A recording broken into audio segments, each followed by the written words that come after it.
The morning sun cast long shadows across the Naval Air Station as Commander Sarah Mitchell walked briskly toward the briefing room. Her boots clicked rhythmically against the polished concrete floor, echoing through the empty corridors. It was 500 hours, and most of the base was still wrapped in the quiet calm that preceded the day's operations. Sarah had been flying Seahawk helicopters for 12 years, and she knew the weight of responsibility that came with every mission. Today's briefing was for Operation Neptune's Shield, a routine search and rescue training exercise scheduled for the afternoon. At least that's what everyone believed it would be. The briefing room filled gradually with the steady hum of conversation as pilots, crew chiefs, and support staff took their seats. The familiar smell of strong coffee mixed with the subtle scent of aviation fuel that seemed to permeate everything on the base. Sarah noticed Lieutenant Commander Jake Peterson settling into the seat beside her, his flight suit crisp and his expression focused. Jake was relatively new to their squadron, having transferred from the East Coast just 6 months earlier. He was skilled, dedicated, and eager to prove himself among the veteran pilots. Sarah had taken him under her wing, remembering her own early days when everything felt like a test of worthiness.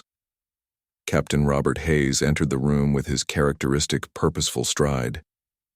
Hayes was a decorated officer with 23 years of service, known for his attention to detail and unwavering commitment to safety. His presence commanded immediate respect, and the room fell silent as he approached the podium. The briefing began with standard protocol. Hayes outlined the day's weather conditions, which were favorable with clear skies and light winds from the southwest. The sea state was calm, with waves measuring less than 3 feet. Visibility was excellent, extending well beyond the operational area boundaries. The training exercise was designed to simulate a maritime emergency response scenario.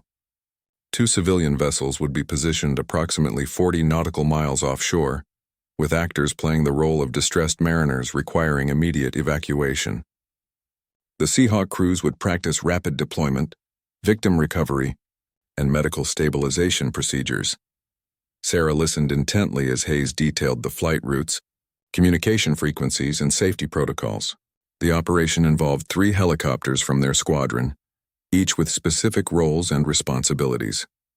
Her aircraft, designated Rescue 1, would serve as the primary recovery vehicle.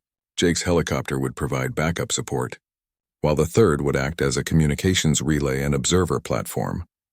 The briefing covered standard emergency procedures, including ditching protocols and survival equipment locations. Hayes emphasized the importance of maintaining visual contact between aircraft and adhering to minimum altitude restrictions over water. He reminded everyone that despite being a training exercise, they should treat every aspect as if it were a real emergency. As the presentation continued, Hayes displayed detailed charts of the operational area. The exercise zone was clearly marked, with specific coordinates for the simulated emergency sites. He pointed out navigational hazards, including a series of underwater rock formations that created dangerous currents during certain tidal conditions. The weather forecast remained unchanged from the morning reports. Conditions were expected to remain stable throughout the afternoon, with no significant weather systems approaching the area. Wind speeds would stay below 15 knots, well within acceptable limits for helicopter operations over water. Hayes discussed the timeline for the exercise, beginning with departure at 1400 hours. The flight to the operational area would take approximately 30 minutes, allowing time for crews to familiarize themselves with the local conditions before beginning the training scenarios. Each phase of the exercise was carefully scheduled to maximize training value while maintaining safety margins. Communication protocols received special attention during the briefing. Hayes stressed the importance of maintaining contact with base operations throughout the mission. He assigned specific radio frequencies for different phases of the operation and designated backup communication channels in case of equipment failure. The rescue scenarios were designed to challenge crews with varying levels of complexity. The first simulation would involve a straightforward victim recovery from a stable platform. Subsequent exercises would introduce complications such as adverse weather conditions, equipment malfunctions, and multiple casualties requiring medical attention. Sarah took detailed notes throughout the briefing, a habit developed over years of military service. She understood that successful operations depended on thorough preparation and attention, to seemingly minor details, her notebook filled with precise coordinates, frequency assignments, and procedural reminders. Jake appeared equally focused, occasionally asking clarifying questions about specific procedures. His questions demonstrated both his professionalism and his commitment to understanding every aspect of the mission. Sarah appreciated his thoroughness, knowing that such attention to detail could make the difference between success and failure in real-world situations. The briefing concluded with a review of post-mission procedures. Hayes outlined debriefing protocols and emphasized the importance of documenting lessons learned during the exercise. He reminded everyone that training missions provided valuable opportunities to identify areas for improvement before facing actual emergencies. As the meeting ended, crews began dispersing to prepare their aircraft for the afternoon departure. Sarah felt the familiar surge of anticipation that preceded every flight. Despite being a training exercise, she approached it with the same seriousness she would bring to an actual rescue mission.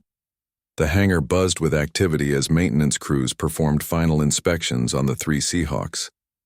Each aircraft underwent comprehensive pre-flight checks, ensuring all systems were functioning within acceptable parameters.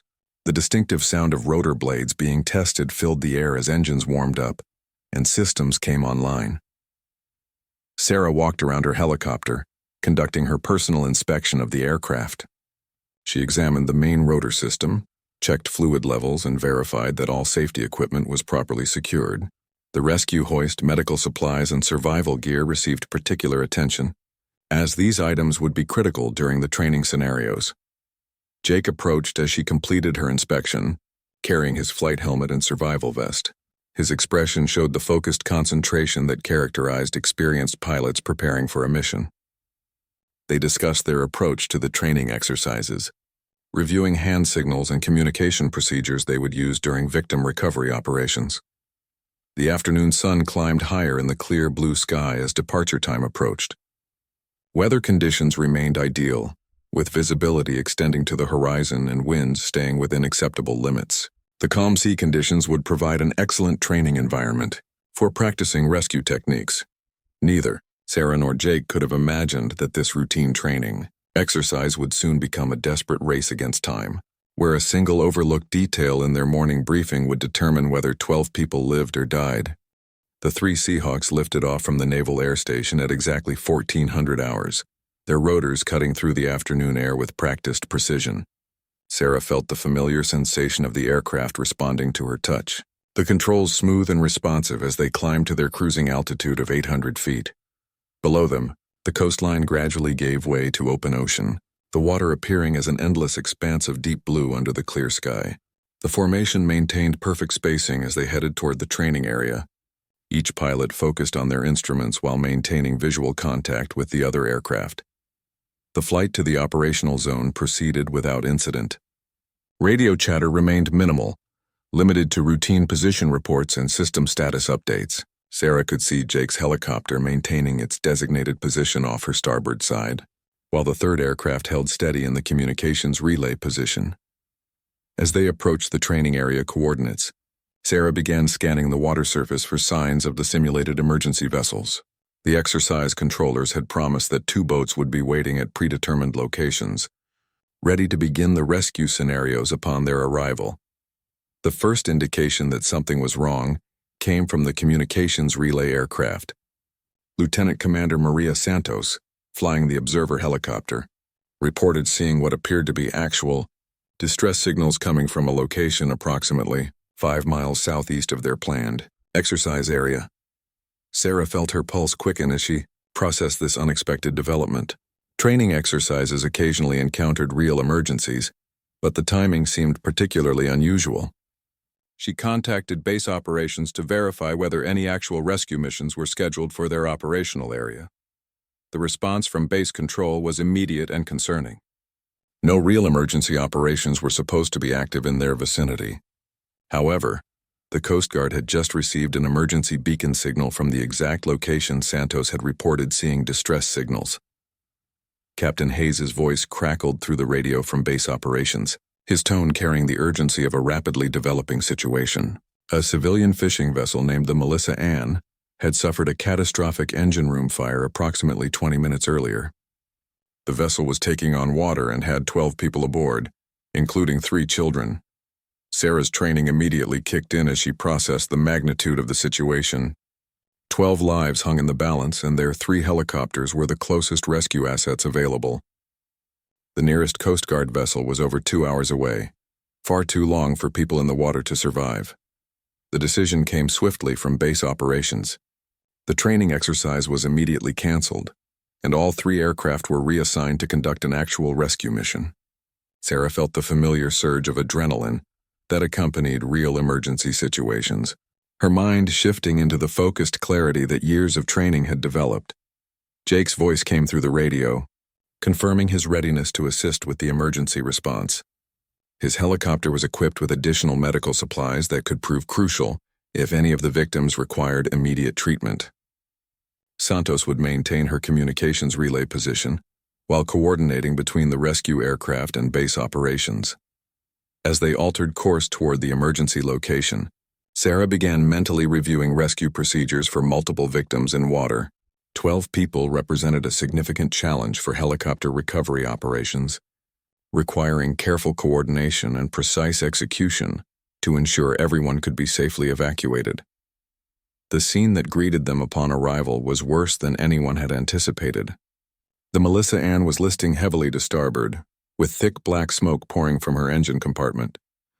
Several people were already in the water, clinging to life preservers and debris from the damaged vessel. Sarah could see at least 8 people still aboard the sinking fishing boat, including what appeared to be children huddled near the bow. The vessel was settling rapidly, and it was clear that everyone would be in the water within minutes. The situation demanded immediate action with no margin for error. The water temperature readings from their onboard sensors showed 54 degrees Fahrenheit, cold enough to cause hypothermia within 30 minutes of immersion. Every second counted in determining whether all 12 people would survive this ordeal. Sarah established a hover position over the nearest group of people in the water, while Jake positioned his aircraft to assist those still aboard the sinking vessel. The rescue swimmer preparations began immediately, with both helicopters deploying their trained personnel into the dangerous environment below. Petty Officer First Class Marcus Williams, Sarah's rescue swimmer, prepared for deployment with practiced efficiency.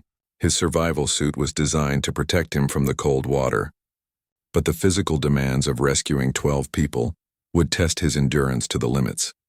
The wind conditions, while still within acceptable limits for helicopter operations, created additional challenges for precision hovering. Sarah had to constantly adjust her position to maintain the helicopter in the optimal recovery location while avoiding the smoke and debris from the burning vessel. Jake's aircraft encountered similar difficulties as they attempted to establish communication with the people still aboard the Melissa Ann. The noise from the helicopter rotors made it difficult for the victims to hear instructions, and the smoke from the fire reduced visibility significantly. Santos coordinated rescue operations from her relay position, maintaining communication with Coast Guard vessels racing toward their location and updating base operations on the evolving situation. Her reports painted a picture of a complex rescue, requiring split-second timing and flawless execution. The first victim recovery began as Williams entered the water near a group of 3 adults clinging to a partially inflated life raft.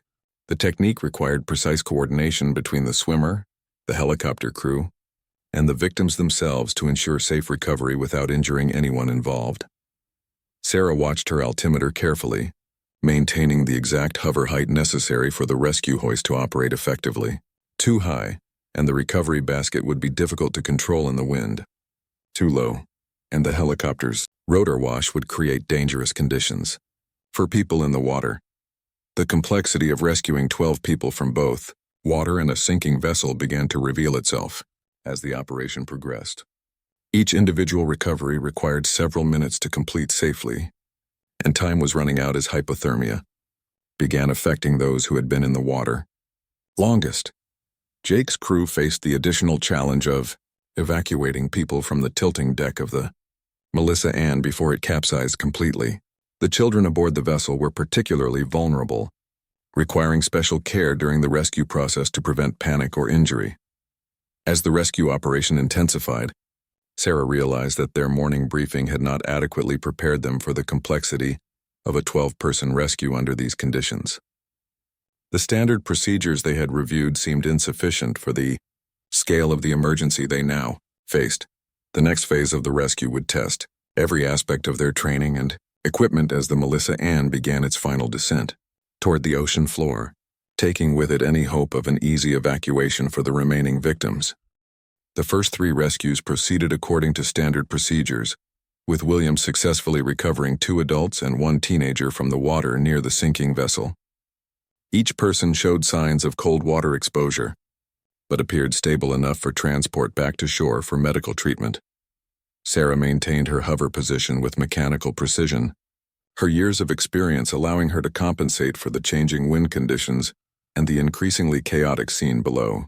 The rescue hoist operated smoothly, lifting each victim to safety within the helicopter's cabin where medical personnel provided immediate warming and assessment. Jake's helicopter faced greater challenges as they attempted to evacuate the remaining people from the Melissa Ann's tilting deck.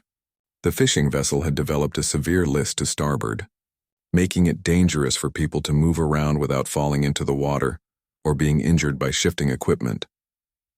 The 2 children aboard the vessel, ages 8 and 11 according to their fathers' shouted information, were visibly terrified by the noise and confusion surrounding them. Jake's rescue swimmer, Petty Officer 2nd Class David Chen, had to use specialized techniques for evacuating frightened children from unstable platforms. Chen entered the water and swam to the vessel's stern, where a rope ladder still provided access to the tilting deck. The physical challenge of climbing aboard a sinking ship while wearing full rescue gear tested his strength and agility to their limits. Meanwhile, Sarah's crew prepared for additional recoveries as more people entered the water when part of the Melissa Ann's deck structure collapsed. The sound of groaning metal and rushing water created an atmosphere of urgent desperation that added psychological pressure to an already demanding operation. Williams returned to the water for his 4th rescue, targeting an elderly man who appeared to be struggling more than the others with the cold water exposure.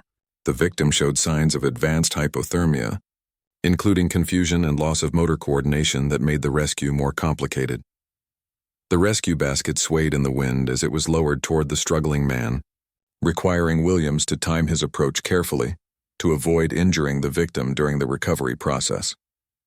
Sarah adjusted her hover position minutely, reading the wind patterns and compensating for the helicopter's tendency to drift over the water.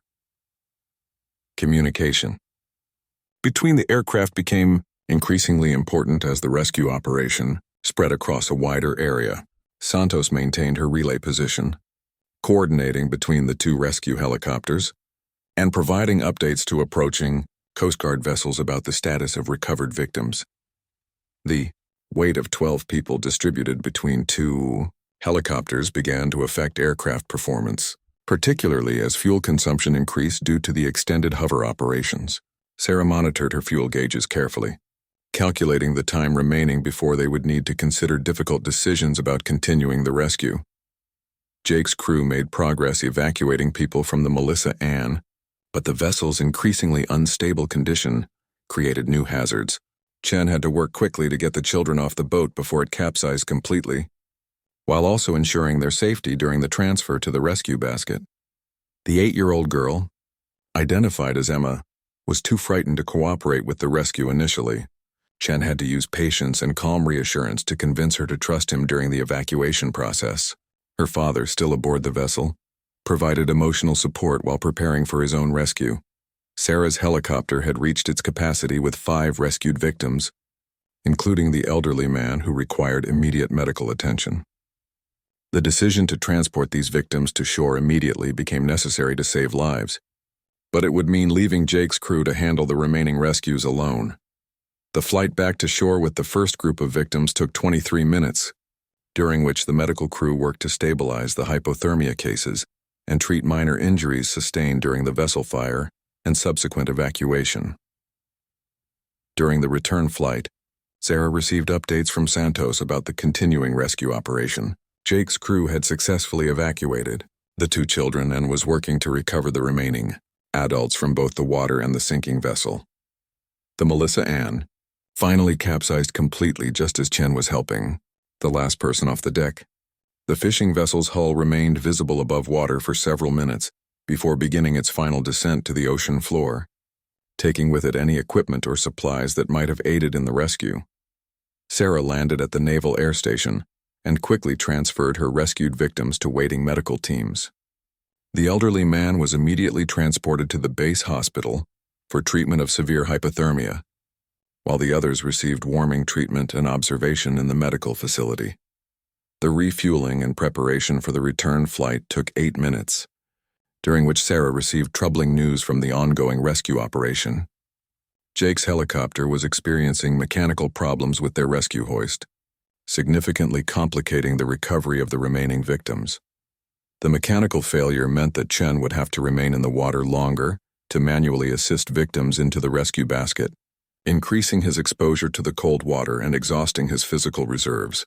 The backup hoist system was functional, but operated at reduced speed and capacity. Sarah's return flight to the rescue scene revealed the full scope of the challenge facing Jake's crew.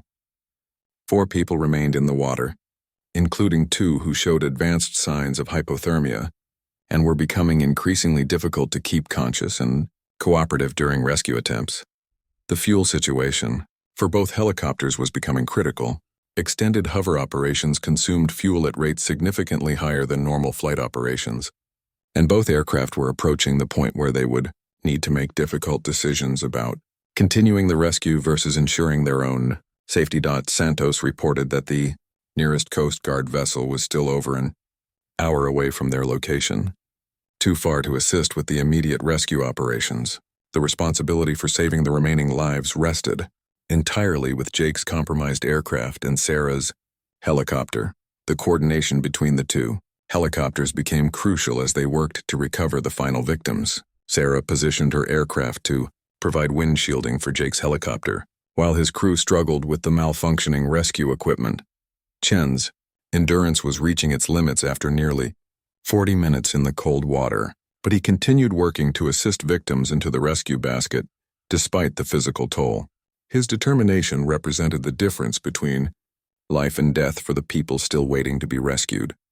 The rescue operation had revealed critical gaps in their standard procedures for handling large-scale emergencies.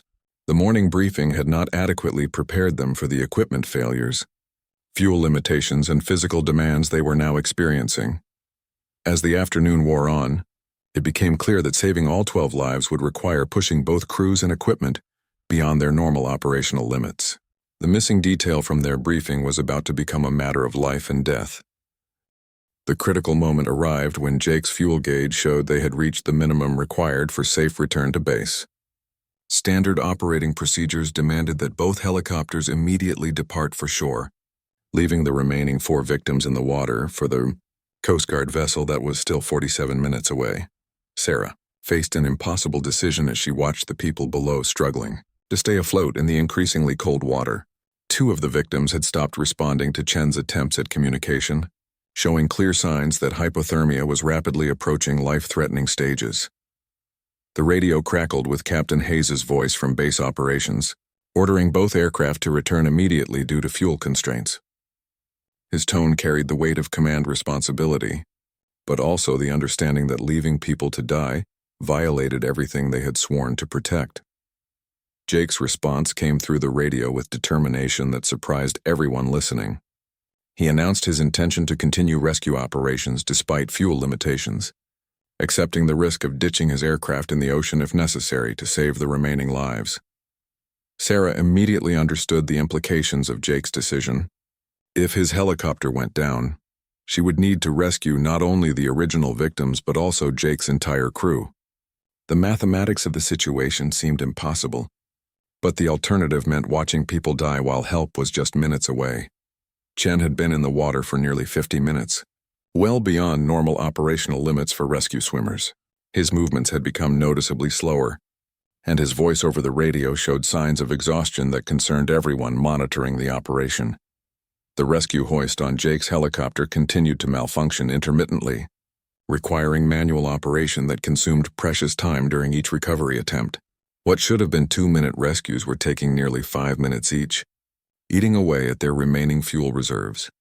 Sarah made her own decision to violate standard operating procedures, choosing to remain on scene to support Jake's rescue efforts despite her own fuel concerns. She positioned her helicopter to provide maximum assistance while preparing for the possibility of having to rescue Jake's crew if their aircraft went down. The coordination between both helicopters became even more critical as they worked against time and mechanical failures. Santos maintained her communications relay position, providing updates to base operations while coordinating the increasingly complex rescue operation. The fourth victim recovery from the water presented unique challenges. When the woman being rescued lost consciousness just as she reached the rescue basket, Chen had to perform rescue breathing while treading water, adding significant physical demands to an already exhausting situation. Jake's crew chief, Senior Chief Petty Officer Robert Martinez, took the unprecedented step of preparing to enter the water himself to assist Chen with the unconscious victim. This decision required careful coordination to ensure the helicopter could safely recover both rescue personnel and the victim. The successful recovery of the unconscious woman marked a turning point in the rescue operation, but it also pushed Jake's fuel situation into the critical red zone on his gauges. His remaining flight time was now measured in minutes rather than the comfortable margins typically maintained during operations. Sarah realized that their morning briefing had failed to address the psychological and physical demands of extended rescue operations under emergency conditions. The standard procedures assumed normal equipment function and reasonable time limits that were not realistic for complex, multi-victim scenarios. The fifth victim recovery proceeded more smoothly, with the rescued man remaining conscious and able to assist with his own evacuation from the water. However, his core body temperature had dropped dangerously low, requiring immediate medical attention to prevent cardiac complications from severe hypothermia. Chen's endurance reached its absolute limit as he prepared for the sixth and final rescue. His speech had become slurred, and his movements in the water showed clear signs of exhaustion and cold water exposure that put his own life at risk. Jake made the difficult decision to recover Chen before attempting the final victim rescue, recognizing that losing his rescue swimmer would doom not only the last victim but potentially his entire crew if mechanical problems worsened. The recovery of Chen required careful timing as his weakened condition made it difficult for him to assist with his own evacuation from the water. Martinez operated the rescue hoist manually while Jake maintained precise hover control despite his helicopter's fuel warning. Alarms, Sarah's crew prepared to take over the final rescue as Jake's helicopter approached the critical fuel state that would require immediate departure for shore. The transfer of rescue responsibilities between aircraft had never been practiced during training, requiring improvisation under extreme pressure. The last victim in the water, a middle-aged man named Thomas, had been struggling alone for over an hour. His condition appeared to be deteriorating rapidly, with periods of unconsciousness, alternating with moments of confused awareness that made rescue coordination difficult.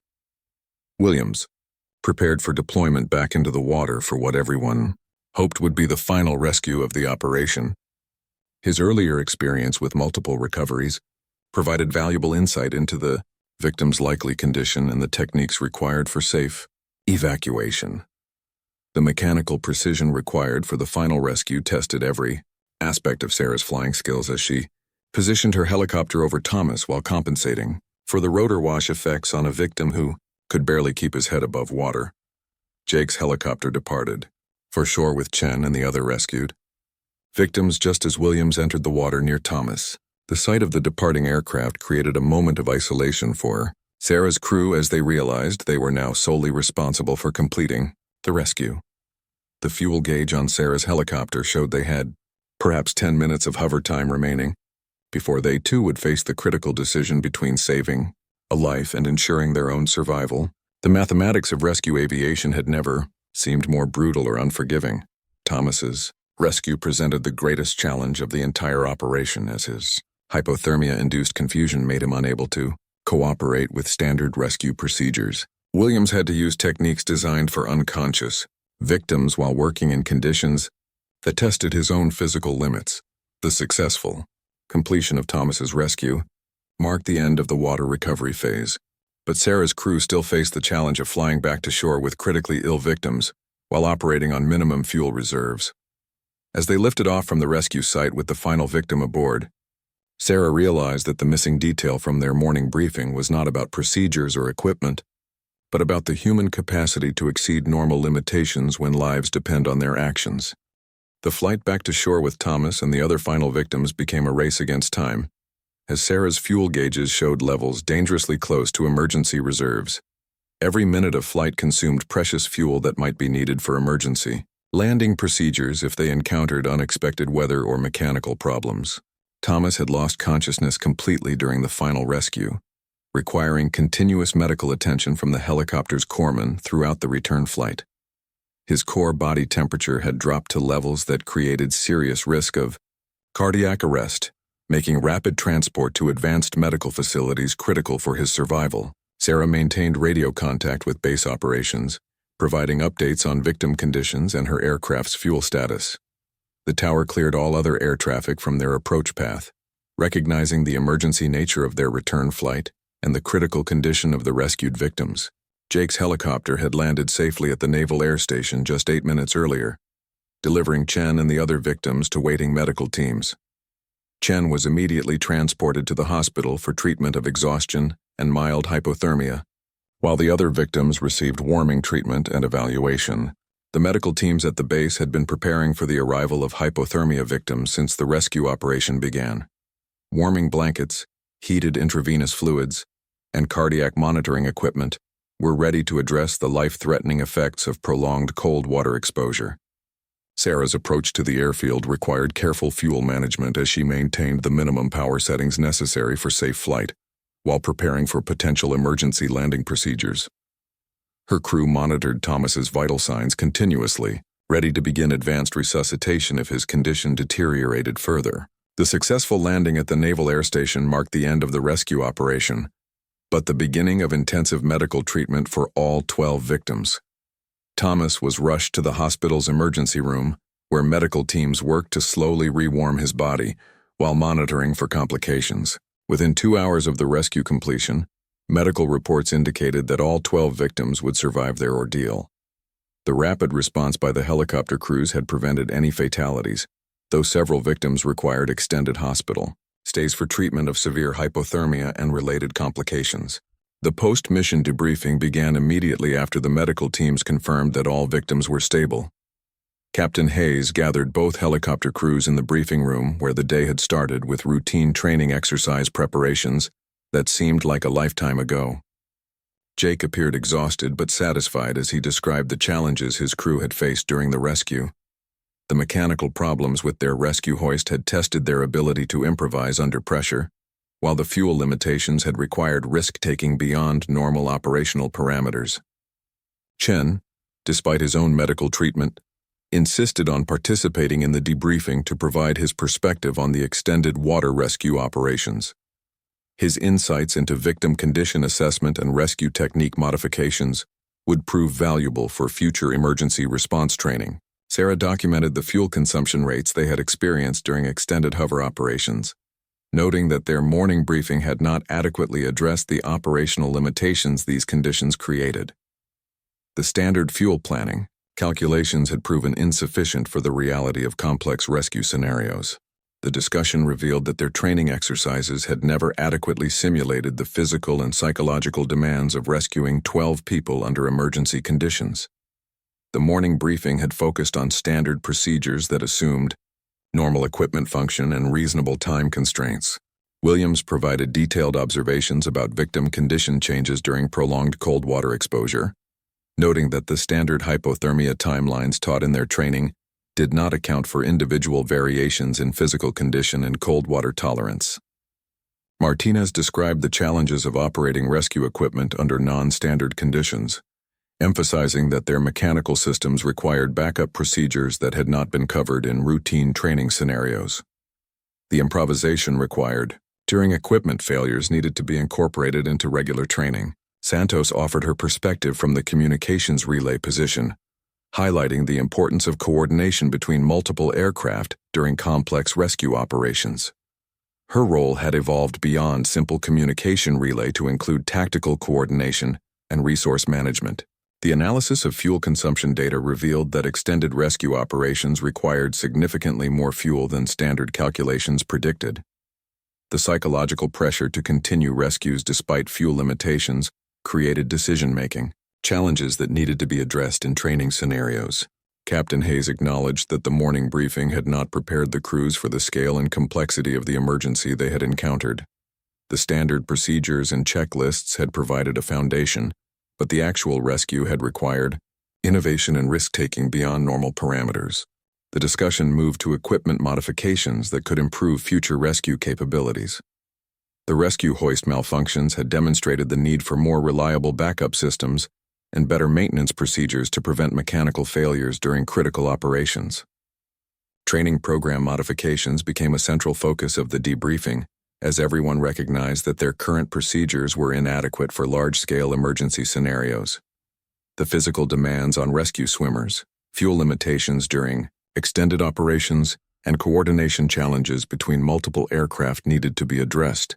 The medical teams provided input about victim treatment during helicopter transport, noting that longer flights with severely hypothermic patients required specialized equipment and procedures that were not part of standard rescue helicopter configurations. Jake raised concerns about the psychological pressure created when faced with choosing between following safety regulations and saving lives. The decision to continue rescue operations despite fuel limitations had violated standard procedures, but abandoning victims would have violated moral obligations. Sarah emphasized that the missing element from their morning briefing was not technical information or procedural details, but rather preparation for the human factors that dominated complex rescue operations.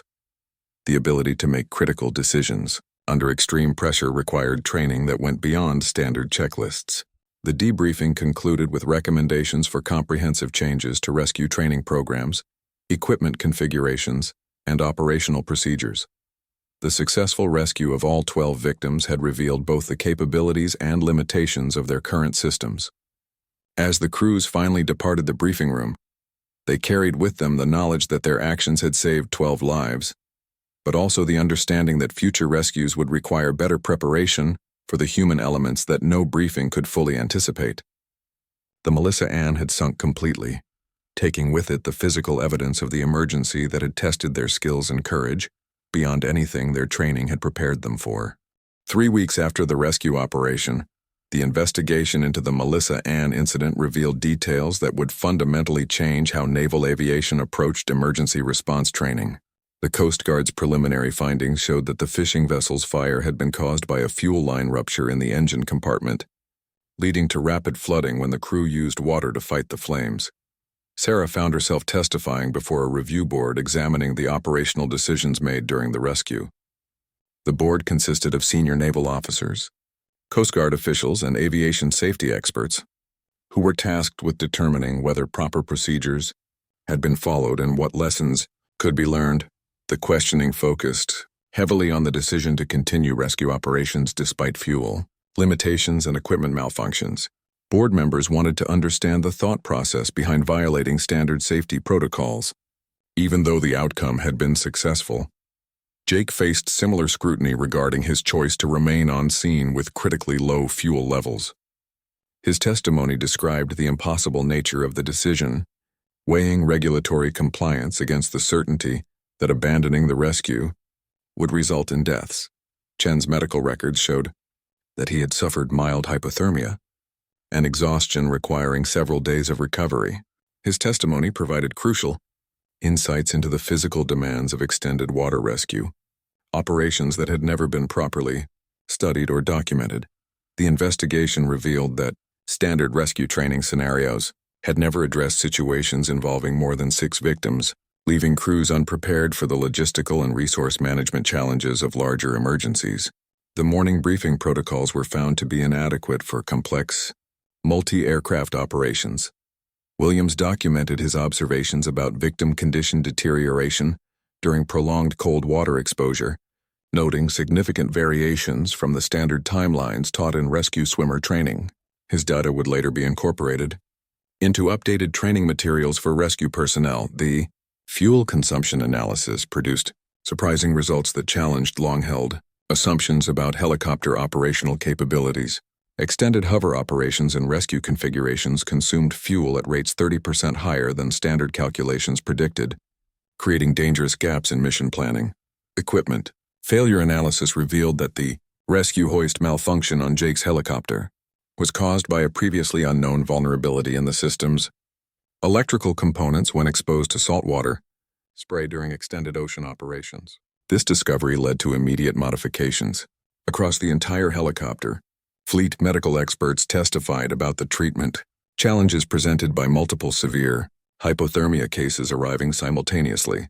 The base hospital had been stretched to its limits, treating 12 victims, revealing gaps in mass casualty preparedness that extended beyond aviation operations. The board's investigation expanded to examine similar rescue operations conducted by other military branches and Coast Guard units. They discovered that the Melissa Ann rescue was not unique in requiring crews to exceed standard operational parameters to save lives. Testimony from the rescued victims provided emotional context to the technical analysis. Thomas, the final person rescued, described his growing despair as he watched the fishing boat sink and wondered whether help would arrive in time. His account emphasized the human cost of operational delays. Emma, the 8-year-old girl rescued by Chen, had recovered completely from her ordeal, but still experienced nightmares about the helicopter noise and confusion during the rescue. Her parents testified about the psychological impact on children during traumatic emergency situations. The fishing boat's captain, Michael Torres, provided detailed testimony about the events leading to the fire and evacuation. His account revealed that the crew had followed proper emergency procedures, but the rapid spread of the fire had overwhelmed their ability to control the situation. Safety experts analyzed weather data from the day of the rescue, confirming that conditions had remained within acceptable limits throughout the operation.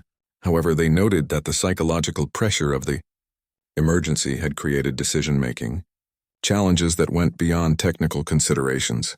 The review board examined similar incidents from other military services, finding a pattern of successful rescues that had required crews to exceed standard safety margins. These cases suggested that current operational limitations might be too conservative for emergency situations. Training specialists testified about the difficulties of simulating the psychological pressure and physical demands of actual rescue operations. They acknowledged that standard training scenarios could not replicate the emotional intensity that had driven the crews to exceed normal limitations. Communications analysis revealed that radio procedures had functioned effectively throughout the rescue, but coordination between multiple aircraft needed improvement. Santos's performance as communications relay had been crucial, but her role had not been formally defined in standard procedures.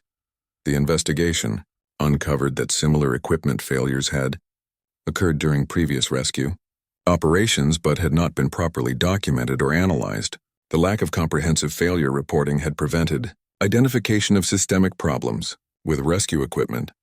Fuel management procedures came under intense scrutiny as board members questioned whether standard safety margins were appropriate for life-threatening emergencies. The tension between regulatory compliance and moral obligation created ethical dilemmas that existing procedures had not addressed. Medical testimony revealed that the rapid treatment of hypothermia victims had prevented any long-term complications, but several patients had been within minutes of irreversible cardiac problems when they were rescued. The timing of the rescue had literally meant the difference between life and death. The board's preliminary findings suggested that the morning briefing format was inadequate for preparing crews for complex emergency scenarios.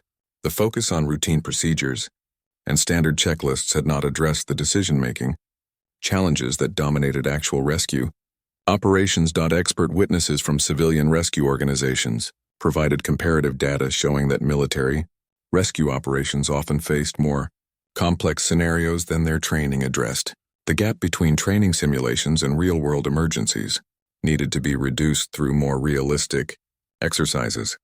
The investigation revealed that the success of the Melissa Ann rescue had been due largely to individual initiative and improvisation, rather than adherence to established procedures. This finding raised fundamental questions about the effectiveness of current training and operational doctrines. Psychological evaluation of the rescue. Crews showed no signs of trauma or adverse effects from their experience, but identified stress factors that could have impaired decision-making if the operation had continued longer. The human limits of emergency response needed better understanding and preparation. The board's final session focused on developing recommendations that would prevent future rescues from requiring crews to violate safety regulations to save lives. The goal was creating procedures that could accommodate the realities of complex emergency operations while maintaining appropriate safety standards. As the investigation neared its conclusion, it became clear that the missing detail from the original morning briefing was not a specific piece of information, but rather a comprehensive understanding of how human factors would dominate every aspect of a complex rescue operation. 6 months after the Melissa Ann rescue, the Naval Aviation Training Program underwent its most comprehensive revision in 20 years. The changes implemented as a result of the investigation would influence rescue operations for decades to come, fundamentally altering how crews prepared for emergency situations. Sarah found herself assigned to lead the development of new training scenarios that incorporated the lessons learned from the 12-person rescue.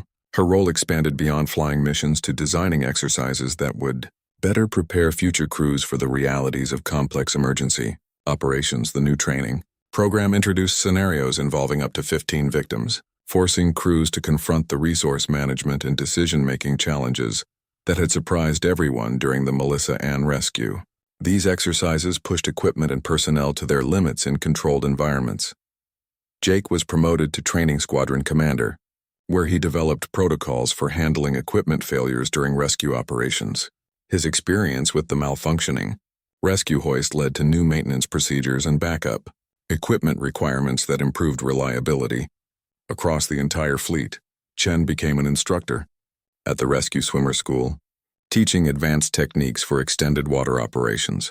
His curriculum included physical conditioning, programs designed to prepare swimmers for the extreme demands of prolonged rescue operations in challenging conditions.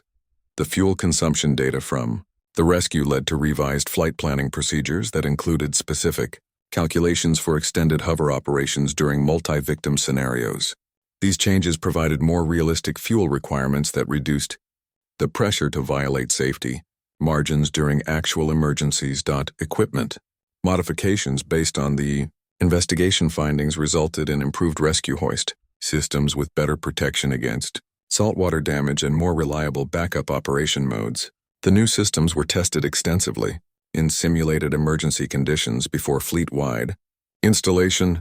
Medical protocols for treating mass hypothermia casualties were developed in collaboration with civilian emergency medical services. The base hospital expanded its capacity for warming multiple patients simultaneously, addressing the treatment bottlenecks that had been identified during the Melissa Ann rescue. The briefing format that had started the day of the rescue was completely redesigned to include psychological preparation for complex decision-making. Under extreme pressure, new briefings addressed the human factors that dominated emergency operations, going beyond technical procedures to discuss moral and ethical considerations. Williams continued his rescue swimmer career with enhanced respect for the physical and mental demands of his profession. His detailed documentation of victim condition changes during cold water exposure became required reading for all naval rescue personnel. Santos was selected to develop new communications procedures for multi-aircraft rescue operations. Her experience coordinating the complex rescue led to formal protocols that defined roles and responsibilities for communications relay aircraft during emergency situations.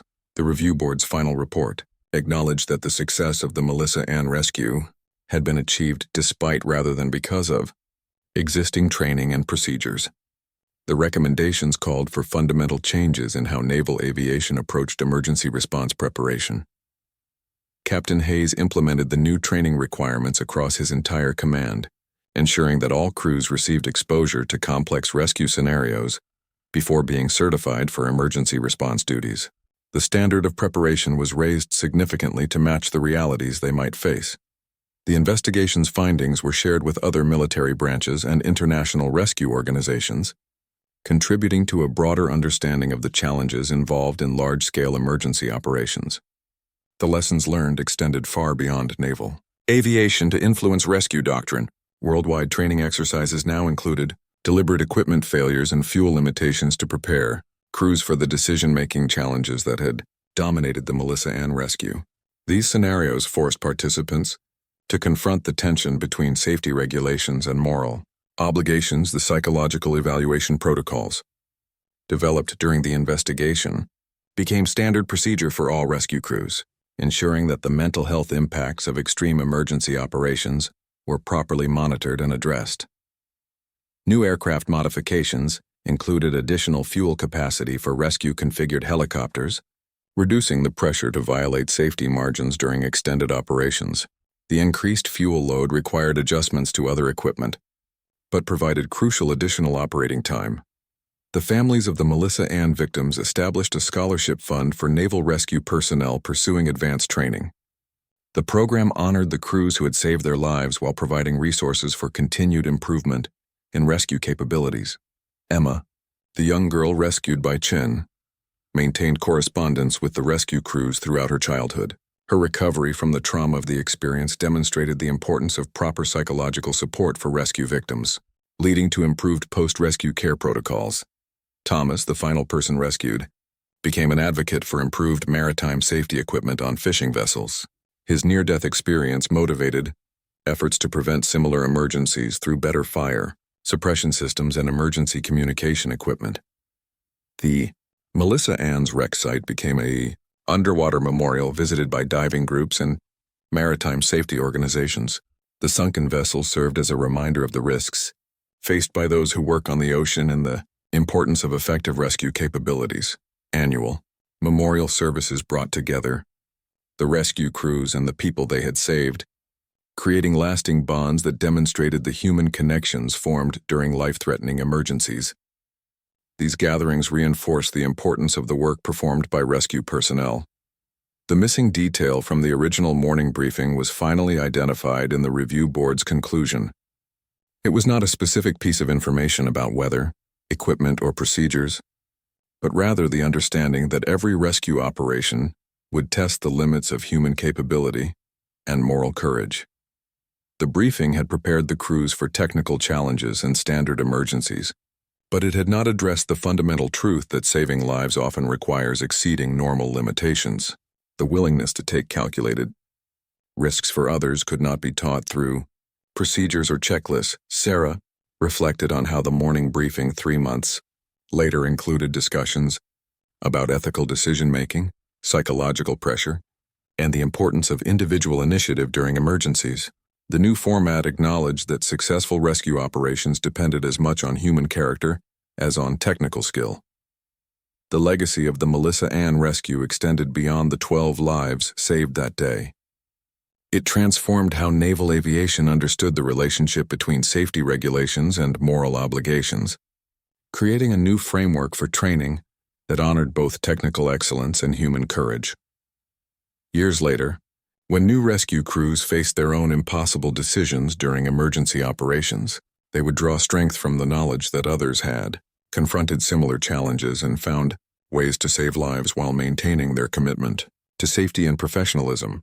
The Seahawk helicopters that could have saved 12 lives had done exactly that, not because of perfect procedures or flawless equipment, but because the people operating them understood that some situations demand more than adherence to standard protocols.